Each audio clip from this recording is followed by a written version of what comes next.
At exactly 11:45 a.m., Zachary drove all the way from Lagos to the village, arriving uninvited at her husband's wedding. No! Do you think you can hide your little wedding from me? No! She is not supposed to be here. Who is that woman? She is not supposed to be here! You think you are clever, right? How did you know? I know everything. I even sponsored this marriage. Since you want to go behind my back to marry another woman, you will have to return everything I gave you. Enjoy your wedding and see you in court after. Welcome to my channel. My name is Ajuma. All stories here are original stories written and produced by me. Copying or reproducing them without permission is strictly prohibited. Now enjoy the story. Zakiri sat in the front row at her husband's wedding, smiling, clapping, watching him take another woman as his bride. She was dressed in ivory silk, the same shade as the bride's gown. She had driven 4 hours from Lagos. She had not been invited. In her leather folder were 14 documents. And in exactly 2 hours, every property, every business, every car, every account that Bulus called his own would be proven to belong to her. She already knew. He had no idea. That smile on her face, that was not heartbreak. That was checkmate. The wedding was beautiful. That was the cruelest part. Hundreds of guests filled the compound of Bulus's family home in a maize village.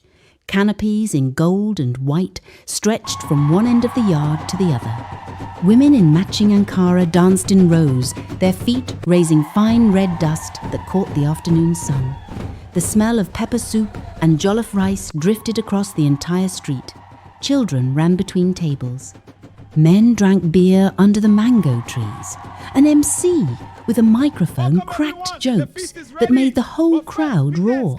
It was the kind of wedding people talked about. Welcome everyone! The feast is ready! She drove in at exactly 2:15 p.m. She parked her silver Mercedes outside the compound, straightened her ivory silk dress in the side mirror, and picked up her leather folder from the passenger seat. She walked in through the main gate like someone who had been expected. Measured steps, chin up, eyes forward. The kind of walk that made people stop and wonder who she was. People stopped. They wondered, who is that woman? Is she one of the groom's people from Lagos? She looks like money. See the dress. Zakiri found a seat in the 3rd row, center view, not hiding, not at the back. 3rd row where she could see everything and everything could see her.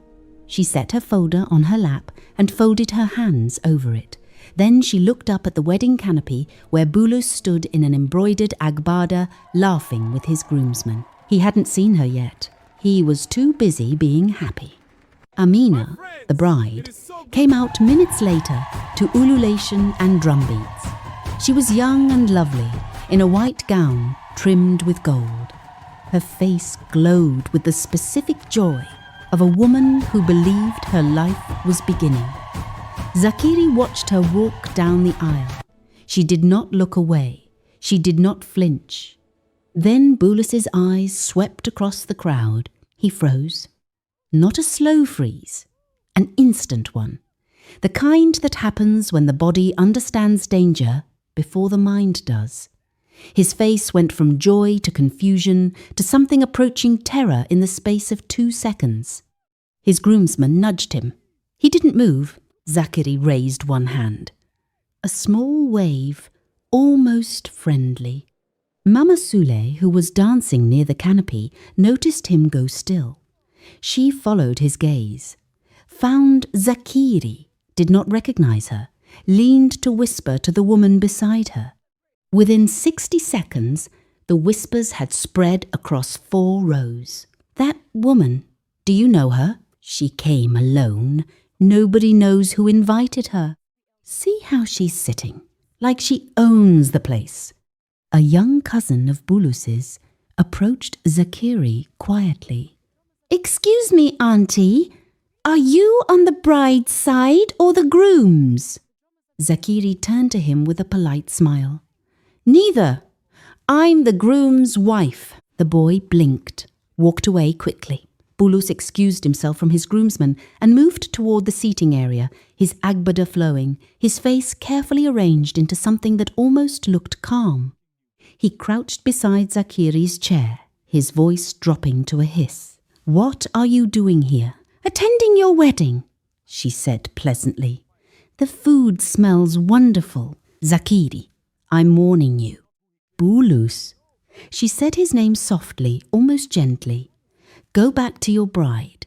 The ceremony isn't finished yet." He stared at her for 3 long seconds. Then he looked down at the folder in her lap. Something shifted in his expression, something that had not been there before, fear. He walked back to the canopy. He smiled at Amina. He held her hand. He said his vows in a strong voice. He danced when they asked him to dance. But his eyes kept returning to that 3rd row, to that woman in ivory, to that leather folder. And as the drums beat louder and the celebration continued, nobody noticed Zakiri's small smile, the smile of a woman who knew something that would change everything in exactly 2 hours. They met on a Tuesday. Zakiri still remembered the specific details, the way only the most important moments keep their sharpness over years. She had been 26, a newly called lawyer with a second-hand briefcase and ambitions larger than her bank account. Bulus had been 30, managing a small electronics shop on Lagos Island that smelled of solder and ambition. She had walked in to buy a phone. He had forgotten to charge her for the phone case. She came back to pay for it. He asked for her number instead. Their first date was suya and cold maltina at a roadside spot in Surulere. He made her laugh 4 times before the food arrived.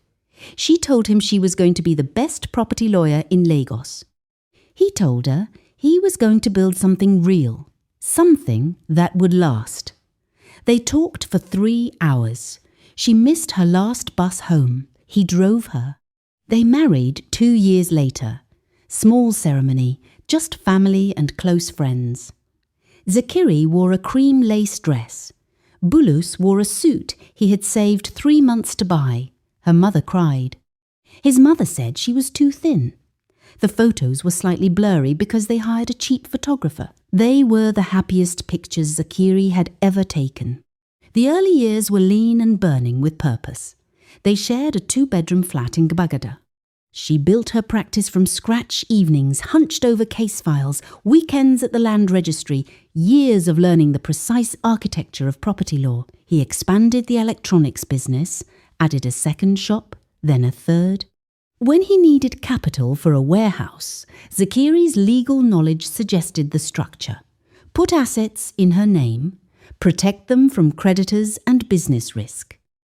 "You trust me?" she had asked him, pen in hand. "With everything," he said. "You're sharper than any accountant I've met. Do it properly." She did it properly. Over 12 years, carefully and legally, the businesses were registered in Zakiri's name. The properties they acquired, the 4-bedroom house in Lekki, the 2 commercial plots in Abuja, the apartment complex in Enugu, all documented under Zakiri Bulus, tax efficient, legally sound. They had discussed every document together. He had signed as director, she as owner.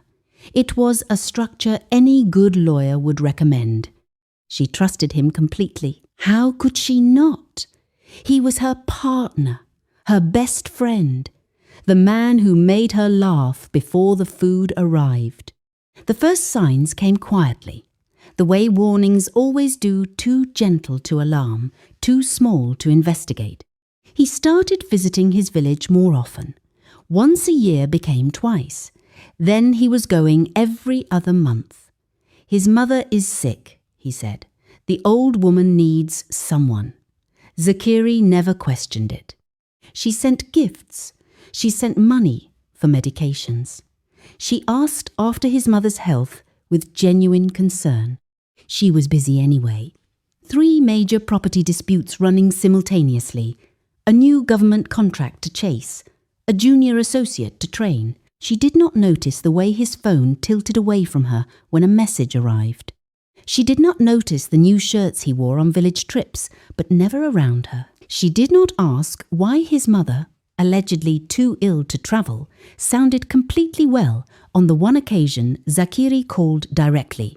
She loved him, trusted him, built an empire with him, and had no idea that while she was signing documents to protect their future, he was planning to erase her from it completely. Bulus first saw Amina at his cousin's burial ceremony 2 years ago. She had been serving food graceful in her movements, laughing with the other young women, her wrapper tied in the proper traditional way. She was 21 then. He was 40. He told himself he was only admiring her. He told himself a lot of things in those early months. His mother started the conversation he had been half expecting. "Bulus, you have no child. No son to carry your name. What kind of life is that?" He had deflected. Gone back to Lagos, thrown himself into work, but the village pulled at him in a way the city never had. The slow mornings, the red earth, the way people greeted you by your father's name. In Lagos, he was successful, a businessman with nice cars and a beautiful lawyer wife. In a maze, he was Bulus, Malam Dauda's son, and the question of his legacy sat over every conversation. He returned the following Harmattan. He told Zakiri his mother had taken a fall. He saw Amina again at the village square. This time, he spoke to her. She was bright and warm, and entirely without the complexity he had come to navigate carefully in Lagos. No property structures to understand, no late nights over case files. She laughed easily, asked simple questions, cooked him fresh okra soup without being asked. She looked at him like he was impressive, like he was enough. He began to want what she represented. The village elders were not subtle. They spoke to him directly in his uncle's compound. A man of his standing, his age, needed a proper home in the village, a wife from his own people, children who knew their roots. What was a mansion in Lagos worth if a maze could not point to his sons? His mother said nothing. She had already said everything with her eyes. Bulus, who had always been clever, began to plan. The divorce had to happen first. But Zakiri was a lawyer. She would fight it. She would investigate. She would slow everything down and probably find ways to make it complicated and expensive. He needed it done quietly, done fast, done before she could respond. He found a clerk in the Abuja registry willing to process papers with a signature that, if you squinted, resembled Zakiri's. He paid more than he should have. He told himself it was just paperwork, that she would move on, that she would understand eventually. He began building the village house that same month, wiring money in installments through a cousin who handled the construction. He told Zakiri the transfers were for his mother's medical care. She never checked. Why would she? She trusted him with her whole chest. He told the village Zakiri was a business partner, that she had died in a car accident 2 years prior. God forgive him, but the story held. Amina's father received the first drinks of introduction with pride. His daughter was going to marry a successful Lagos man, a good man, a man of substance. Everything was perfect. The divorce was done, the village was ready, the bride was innocent, and Zakiri, according to every document, every plan, every calculation, was no longer his wife. He had thought of everything, or so he believed. The phone call came on a Wednesday evening. Zakiri was at her kitchen counter, eating leftover rice and reviewing a lease agreement. Her phone buzzed with an unknown number, a village area code. She almost ignored it. She answered on instinct. "Hello? Is this Zakiri?" A woman's voice, cautious, confused. "Yes." "Who is this?" "Ah, I'm sorry, I think I have the wrong number. I was looking for Bulus's cousin, Sule. You have the same number saved under different names in my husband's phone.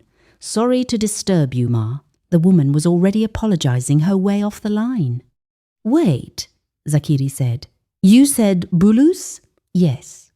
My husband is the MC for his wedding this Saturday in Amaze. I was looking for... Zakiri heard nothing after that. She sat down on the kitchen floor. She didn't decide to sit. Her legs simply stopped holding her. Wedding. This Saturday. Amaze? She called the number back twice. The woman didn't pick up. She sat on the floor for a long time, the lease agreement face down beside her, the rice going cold. Then she opened her laptop with hands that didn't quite feel like her own. She called a colleague who handled family law. She asked specific questions about divorce filings, speaking slowly and carefully, as though too much emotion would make the words impossible. Her colleague called back 40 minutes later. Zakiri, there's a filing here.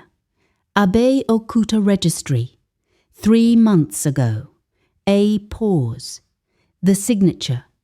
I've seen your signature on 100 documents. This isn't it. Zakiri went to her bathroom and vomited.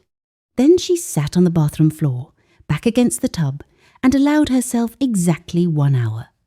She cried in a way she had not cried since her father died whole, ugly, without any effort to control it. She let herself break, let the floor hold her, let the pain do what it needed to do. After 1 hour, she washed her face. She made a list. She called her investigator, a man she had used for client cases for years, and gave him 2 days. He came back in 36 hours with photographs, dates, names, and confirmation. The house in Amaiz. Amina, 23, from a good family. 6 months of preparations. A wedding this Saturday. She pulled every property document they had ever signed, checked every registration. Her name, her name, her name, hers. All of it legally, unambiguously, completely hers. She called her personal lawyer and laid it out plainly. He listened. She heard him exhale. Zakiri. He has nothing. Legally, he owns absolutely nothing. She leaned back in her chair and looked at the ceiling for a long time. She could call the wedding off. 1 letter to the Amaze village head and the ceremony would collapse before it started. She could file an injunction. She could do it from her desk without leaving Lagos. But she thought about Bulus at that wedding compound, laughing, spending her money, telling people about his properties, his success, his life, celebrating with everything she had built, in a house she had financed, believing himself clever. Something settled in her chest, cold and clear. She would not scream, she would not beg, she would not stop the wedding. She would let him marry his village bride. Let him cut the cake, let him dance. And then, in front of everyone, she would speak. Just a few words, a few legal facts. That was all it would take. The celebration was at its peak when the speeches began. The palm wine had gone around twice. The jollof rice sat in massive pots that never seemed to empty. A live band in matching shirts played high life so sweet that even the oldest women rose to dance. Children collected naira notes from the ground where guests had sprayed them. The air smelled of pepper and burning firewood, and something that felt like pure, uncomplicated joy. Bulus had made sure of that. He had spent lavishly, deliberately, the kind of spending that makes a statement. 3 cows for the feast, a sound system rented from Onitsha, a confectionery from Enugu for the cake. He wanted everyone in Amaze to see what he had built, to see the man he had become. Amina sat beside him under the main canopy, radiant in her white and gold, her smile the kind that comes from believing completely in a future. Her mother reached across twice to squeeze her hand with pride. Her father sat straight-backed and dignified, wearing the new suit he had bought specifically for this occasion. But Bulus's eyes kept going to the third row. Zakiri had not moved in 2 hours. She had accepted food from a passing server with a polite thank you. She had watched the traditional rites without expression. When guests around her speculated about who she was, she smiled and said nothing. She held her leather folder in her lap the entire time, hands resting lightly on top of it, like a woman with nowhere urgent to be.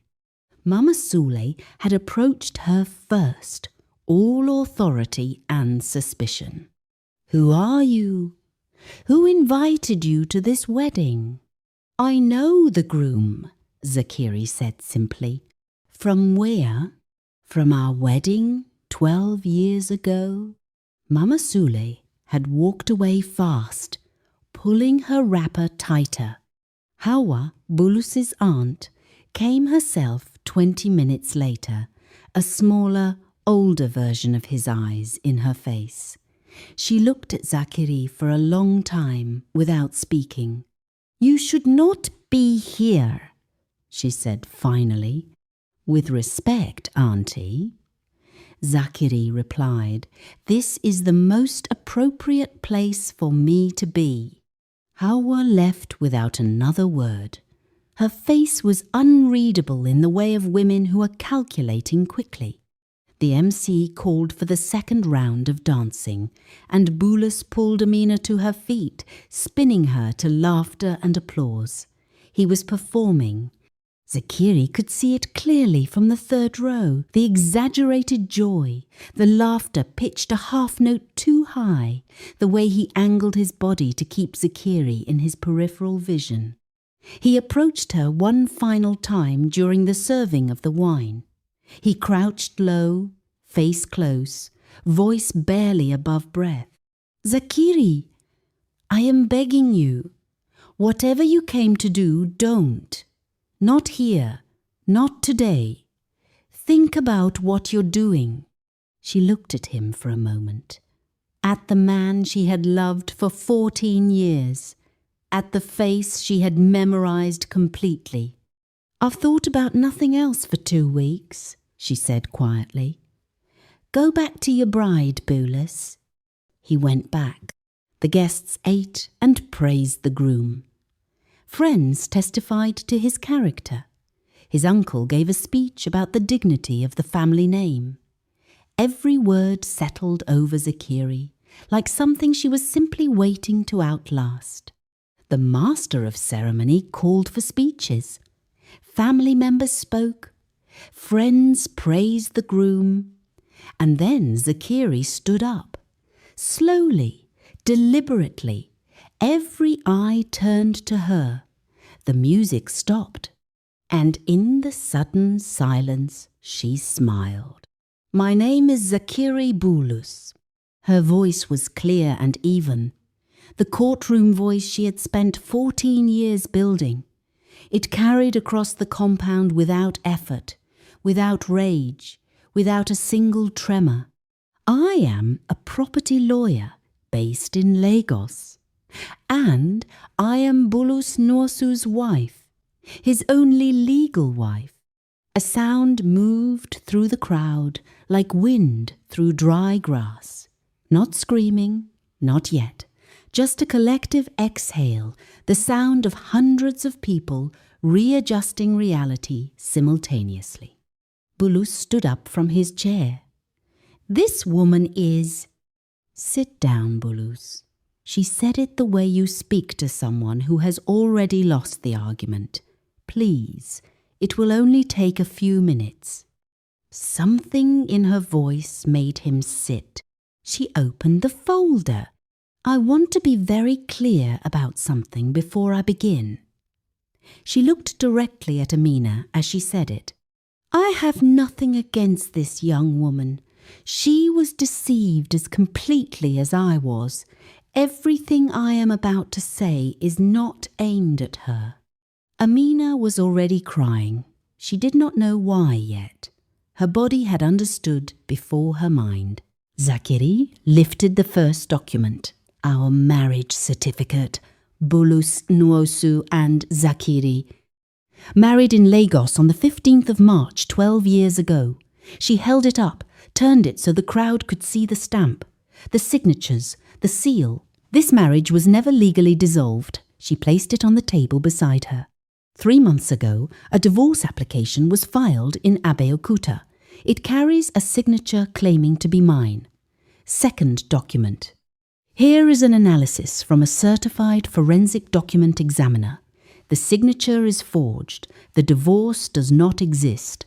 I am still, legally and completely, his wife. The crowd erupted. The MC froze with his microphone dangling. Amina's mother grabbed her daughter's arm. Bulus's face had gone the colour of ash. Third document. The property at number 14, Okonkwo Crescent, Lekki, Phase 1. 4 bedrooms.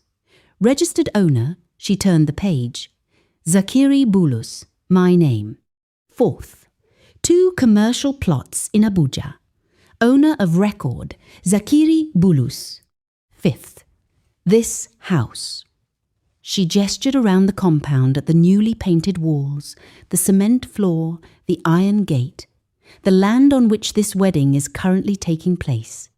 Purchased in my name, financed with money from my account, recorded with my signature at the Amaze Land Bureau. She placed the document down gently.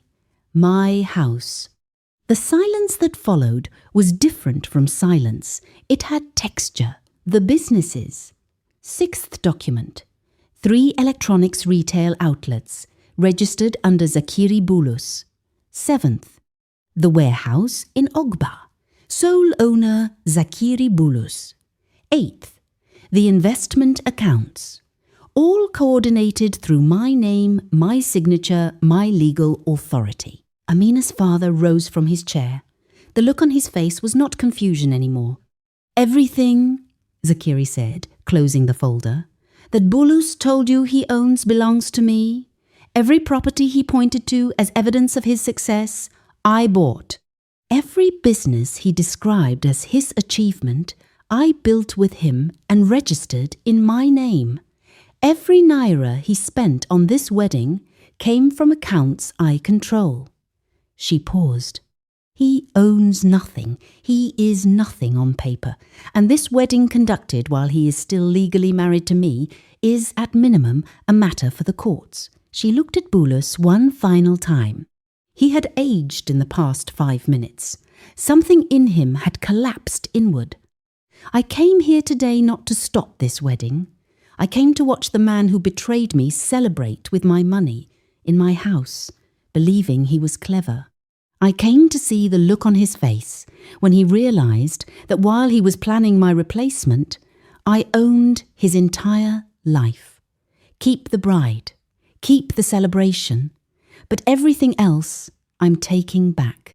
She walked out, head high, documents in hand, leaving behind a destroyed wedding, a humiliated man, a devastated bride, and a village that would talk about this day for generations.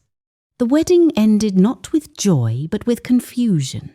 Guests stood in clusters, speaking in low, urgent voices, not yet willing to leave, not certain what had just happened. The band packed up quietly, as if sound itself felt inappropriate now.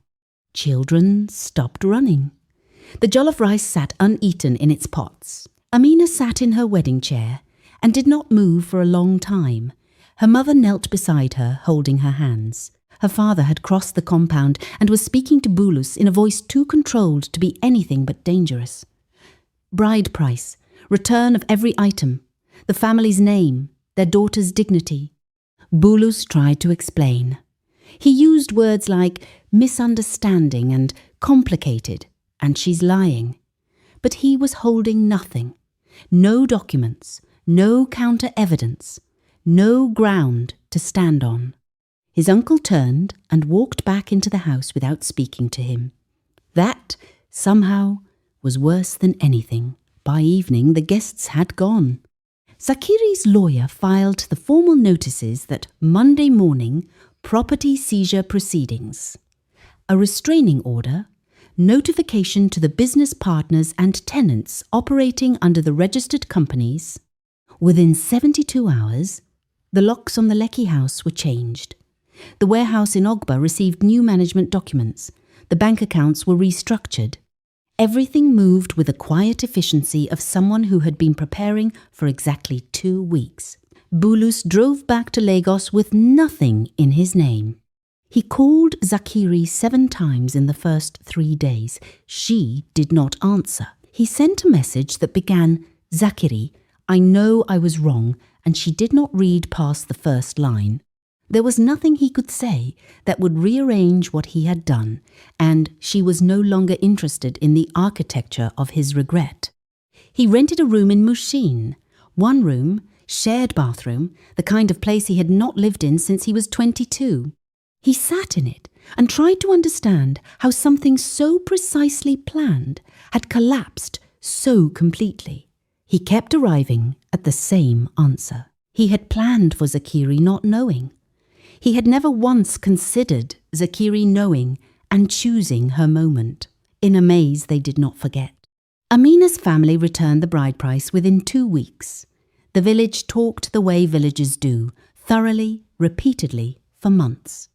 Remember, Bulus's wedding became the way people introduced cautionary stories about deception. Young men heard it. They understood what it meant. Several older women requested copies of their own property documents from husbands who had always handled the paperwork. Amina took 6 months before she smiled easily again. But she did smile again.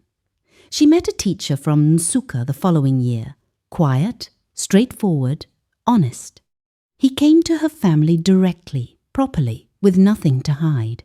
Her father approved in the first meeting. She was happy. Genuinely, simply happy. Zakiri rebuilt. She did not keep punishing Bulus. She had taken what was legally hers, and that was enough. Revenge was for people who had nothing else to do with their energy, and Zakiri had always had better uses for hers. She expanded the property firm. She took on 2 new partners. She began a small foundation offering free legal advice to women navigating property rights in their marriages. She never remarried. Not out of bitterness, she was not bitter. She was whole. She had rebuilt herself not around another person, but around the knowledge of who she was without one. It turned out that Zakiri, on her own, was extraordinary. She had simply been too busy loving someone else to notice. And so the village learned something that day, something the city already knew, something Bulus learned too late. When you betray someone who built you, you don't just lose them. You lose everything they brought into your life. The money, the respect, the peace, the future. Bulus thought he was clever. He thought he could divorce his wife in secret, take what they built together and start fresh with someone younger. He thought she wouldn't know, wouldn't find out, wouldn't fight back. He was wrong about everything. Because Zakiri didn't just lose a husband that day, she lost a man who was never worthy of her in the first place. And Bulus didn't just lose a wife. He lost his entire life. Betrayal often destroys the person who planned it.